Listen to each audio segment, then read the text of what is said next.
आपण बघताय 10च्या बातम्या एबीपी माझावर। काय करायचं ते कर, मी हिंदी भोजपुरीच बोलणार, मराठी बोलणार नाही। विरारच्या मुजूर रिक्षा चालकाचा व्हिडिओ व्हायरल, संबंधित रिक्षा चालकावर कारवाई करण्याची मागणी।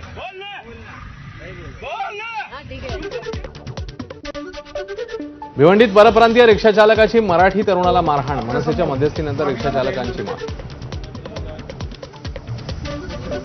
पिंपरी चिंचवडमध्ये शाळेच्या बाहेर विद्यार्थ्यावर शस्त्राने वार, विद्यार्थी जखमी, मला मोटू का चिडवतो यावरून दोन मित्रांमध्ये झालेला वाद, चौघे पोलिसांच्या ताब्यात। कॉर्डिलिया क्रूज लाचखोरी प्रकरणाचा 3 महिन्यात छडा लावणार, सीबीआयचं मुंबई उच्च न्यायालयात आश्वासन। तर समीर वानखेडेंच्या याचिकेवर दिरंगाई केल्यानं मुंबई उच्च न्यायालयाने सीबीआयला घेतलं फैलावर। बर्मिंगहॅममध्ये झालेल्या जागतिक पोलीस आणि अग्निशमन स्पर्धेत भारताची चमकदार कामगिरी, भारताने या स्पर्धेत एकूण 588 पदकं पटकावली, 280 सुवर्ण पदकांसह टीम इंडिया दुसऱ्या क्रमांकावर। भारत इंग्लंड यांच्यातल्या तिसऱ्या कसोटी सामन्यासाठी भारतीय संघ लंडनला पोहोचला, 10 जुलैला सामना सुरू होणार।